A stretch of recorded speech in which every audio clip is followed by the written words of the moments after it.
Chers frères et sœurs, Monseigneur Carlo Maria Vigano a écrit à Donald Trump pour lui parler du Great Reset, ce qu'on appelle le Grand Reset, la grande réinitialisation, qui, soi-disant, veut en finir avec nos libertés humaines. Alors, il s'agit d'une lettre que je viens de traduire, qui est datée du 25 octobre, en la solennité du Christ roi.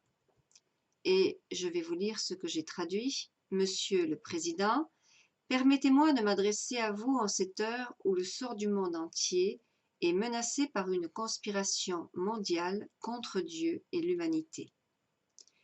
Je vous écris en tant qu'archevêque, en tant que successeur des apôtres et en tant qu'ancien nonce apostolique aux États-Unis d'Amérique. Je vous écris au milieu du silence des autorités civiles et religieuses. Puissiez-vous accepter ces paroles comme la voix de celui qui crie dans le désert. Jean 1, 23. Comme je l'ai dit lorsque je vous ai écrit ma lettre en juin, ce moment historique voit les forces du mal s'aligner dans une bataille sans quartier contre les forces du bien. Des forces du mal qui apparaissent puissantes et organisées alors qu'elles s'opposent aux enfants de la lumière, désorientées et désorganisées, abandonnés par leur chef temporel et spirituel. Chaque jour, on sent les attaques se multiplier de la part de ceux qui veulent détruire la base même de la société, la famille naturelle, le respect de la vie humaine, l'amour de la patrie, la liberté de l'éducation et des affaires. Nous voyons des chefs de nation et des chefs religieux se plier à ce suicide de la culture occidentale et de son âme chrétienne, tandis que les droits fondamentaux des citoyens et des croyants sont bafoués au nom d'une urgence sanitaire qui s'avère de plus en plus complètement instrumentalisée dans le but d'ériger une tyrannie inhumaine et désincarnée. Un plan mondial, appelé le Grand Reset, la grande réinitialisation, est en cours. Son architecte est une élite mondiale qui veut soumettre toute l'humanité, imposant des mesures coercitives destinées à limiter de façon draconienne les libertés individuelles et celles des populations toutes entières. Dans plusieurs pays, ce plan a déjà été approuvé et financé. Dans d'autres, il n'en est qu'à ses débuts. Derrière les dirigeants mondiaux qui sont les complices et les exécuteurs de ce projet infernal, il y a des personnes sans scrupules qui financent le Forum économique mondial et l'événement Event 201, faisant la promotion de leur agenda. Le but de la grande réinitialisation est l'imposition d'une dictature de la santé, visant à imposer des mesures liberticides, cachées derrière des promesses tentantes d'assurer un revenu universel et d'annuler la dette individuelle. Le prix de ces concessions du Fonds monétaire international sera la renonciation à la propriété privée et l'adhésion à un programme de vaccination contre le Covid-19 et le Covid-21 promu par Bill Gates avec la collaboration des principaux groupes pharmaceutiques. Au-delà des énormes intérêts économiques qui motivent les promoteurs de la grande réinitialisation, l'imposition de la vaccination s'accompagnera de l'exigence d'un passeport sanitaire et d'une identification numérique, avec pour conséquence le suivi des contacts de la population du monde entier. Ceux qui n'accepteront pas ces mesures seront confinés dans des camps de détention ou placés en résidence surveillée et tous leurs biens seront confisqués. Monsieur le Président, j'imagine que vous savez déjà que dans certains pays, la grande réinitialisation sera activée entre la fin de cette année et le premier trimestre de 2021. À cet effet, de nouveaux confinements sont prévus, qui seront officiellement justifiés par une supposée deuxième et troisième vague de la pandémie. Vous connaissez bien les moyens qui ont été déployés pour semer la panique et légitimer les limitations draconiennes des libertés individuelles, provoquant astucieusement une crise économique mondiale. Dans les intentions de ces architectes, cette crise servira à rendre irréversible le recours des nations à la grande réinitialisation, donnant ainsi le coup final à un monde dont ils veulent complètement annuler l'existence et la mémoire même.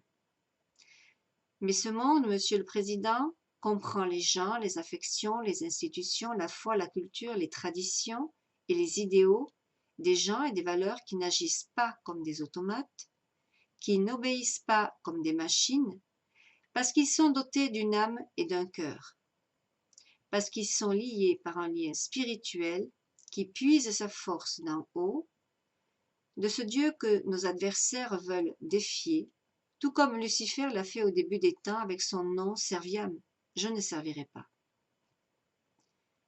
Beaucoup de gens, nous le savons bien, sont agacés par cette référence à l'affrontement entre le bien et le mal et l'utilisation de connotations apocalyptiques qui, selon eux, exaspèrent les esprits et aiguisent les divisions. Il n'est pas surprenant que l'ennemi soit en colère d'être découvert au moment même où il croit avoir atteint la citadelle qu'il cherche à conquérir sans être dérangé. Ce qui est surprenant, cependant, c'est qu'il n'y a personne pour tirer la sonnette d'alarme. La réaction de l'état profond à ceux qui dénoncent son plan est brisée et incohérente, mais compréhensible. Juste au moment où la complicité des médias traditionnels avait réussi à rendre la transition vers le nouvel ordre mondial presque indolore et inaperçue, toutes sortes de tromperies, de scandales et de crimes se font jour. Jusqu'à il y a quelques mois, il était facile de qualifier de théoriciens du complot ceux qui dénonçaient ces plans terribles, que nous voyons maintenant se réaliser jusque dans les moindres détails. Personne, jusqu'en février dernier, n'aurait jamais pensé que, dans toutes nos villes, des citoyens seraient arrêtés simplement pour avoir voulu marcher dans la rue, respirer, vouloir garder leurs affaires ouvertes, vouloir aller à l'église le dimanche. Et pourtant, c'est ce qui se passe actuellement partout dans le monde entier, même dans cette Italie idyllique, à souhait que beaucoup d'Américains considèrent comme un petit pays des merveilles, avec tous ses monuments anciens, ses églises, ses cités charmantes, ses villages si typiques. Et tandis que les politiciens sont barricadés à l'intérieur de leur palais, promulguant des décrets comme des satrapes persans, les entreprises font faillite, les magasins ferment et les gens sont empêchés de vivre, de voyager, de travailler et de prier. Les conséquences psychologiques désastreuses de cette opération se voient déjà, à commencer par les suicides d'entrepreneurs désespérés et de nos enfants séparés de leurs amis et camarades de classe, invités à suivre leurs cours assis seuls à la maison devant un ordinateur. Dans la Sainte Écriture, saint Paul nous parle de celui qui s'oppose à la manifestation du mystère de l'iniquité, le cathéchon, 2 Thessaloniciens 2, 6, 7. Dans le domaine religieux, cet obstacle au mal est l'Église, et en particulier la papauté. Dans la sphère politique, ce sont ceux qui font obstacle à l'établissement du nouvel ordre mondial.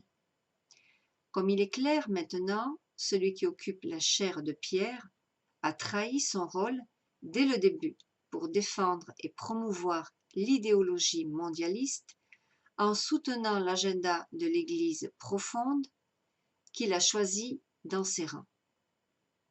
Monsieur le Président, vous avez clairement déclaré que vous vouliez défendre la nation, une nation sous Dieu, des libertés fondamentales et des valeurs non négociables qui sont niées et combattues aujourd'hui. C'est vous, cher Président, qui êtes celui qui s'oppose à l'état profond, l'assaut final des enfants des ténèbres. Pour cette raison, il est nécessaire que toutes les personnes de bonne volonté soient persuadées de l'importance historique de l'élection imminente, pas tant pour tel ou tel programme politique, mais à cause de l'inspiration générale de votre action qui incarne le mieux, dans ce contexte historique particulier, ce monde, notre monde, qu'ils entendent détruire au moyen des confinements. Votre adversaire est aussi notre adversaire. C'est l'ennemi du genre humain, celui qui a été homicide dès le commencement. Jean 8, 44. Autour de vous se sont rassemblés avec foi et courage ceux qui considèrent que vous représentez le dernier baston contre la dictature mondiale. L'alternative est de voter pour une personne manipulée par l'État profond, gravement compromise par les scandales et la corruption, qui fera aux États-Unis ce que George Mario Bergoglio fait à l'Église, le Premier ministre Conte en Italie, le président Macron en France, le Premier ministre Sanchez en Espagne et ainsi de suite.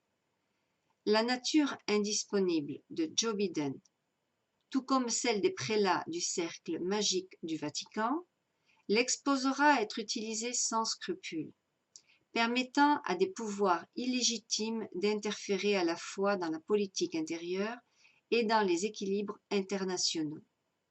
Il est clair que ceux qui le manipulent ont déjà préparé quelqu'un de pire encore que lui, une personne par laquelle ils vont le remplacer dès que l'occasion se présentera. Et pourtant, au milieu de ce sombre tableau, cette avancée apparemment imparable de l'ennemi invisible, un élément d'espoir émerge. L'adversaire ne sait pas aimer, et il ne comprend pas qu'il ne suffit pas d'assurer un revenu universel ou d'annuler des hypothèques pour subjuguer les masses et les convaincre d'être stigmatisés comme du bétail. Ce peuple qui subit depuis trop longtemps les abus d'un pouvoir haineux et tyrannique redécouvre qu'il a une âme. Il comprend qu'il n'est pas disposé à échanger sa liberté contre l'homogénéisation et l'annulation de son identité. Il commence à comprendre la valeur des liens familiaux et sociaux, des liens de foi et de culture qui unissent les gens honnêtes. Cette grande réinitialisation est vouée à l'échec, car ceux qui l'ont planifiée ne comprennent pas qu'il y a encore des gens prêts à descendre dans la rue pour défendre leurs droits, protéger leurs proches, donner un avenir à leurs enfants et petits-enfants. Le rouleau compresseur inhumain du projet mondialiste va misérablement se briser face à l'opposition ferme et courageuse des enfants de la lumière. L'ennemi a Satan à ses côtés, celui qui ne connaît que la haine. Mais de notre côté, nous avons le Seigneur Tout-Puissant, le Dieu des armées déployé pour la bataille, et la très sainte Vierge qui écrasera la tête de l'ancien serpent. Si Dieu est pour nous, qui sera contre nous? Romains 8, 31. Monsieur le Président, vous savez bien qu'en cette heure cruciale, les États-Unis d'Amérique sont considérés comme le mur de défense contre lequel s'est déclenchée la guerre déclarée par les partisans du mondialisme. Placez votre confiance dans le Seigneur, fortifié par les paroles de l'apôtre Paul, « Je puis tout en celui qui me fortifie » Philippiens 4, 13. Être un instrument de la divine providence est une grande responsabilité pour laquelle vous recevrez certainement toutes les grâces d'État dont vous avez besoin, puisqu'elles sont implorées avec ferveur pour vous par les nombreuses personnes qui vous soutiennent par leurs prières. C'est avec cette espérance céleste et l'assurance de ma prière pour vous, pour la Première Dame et pour vos collaborateurs, que tout mon cœur, je vous envoie ma bénédiction. Que Dieu bénisse les États-Unis d'Amérique. Carlo Maria Vigano, archevêque titulaire d'Ulpiana, ancien nonce apostolique aux États-Unis d'Amérique.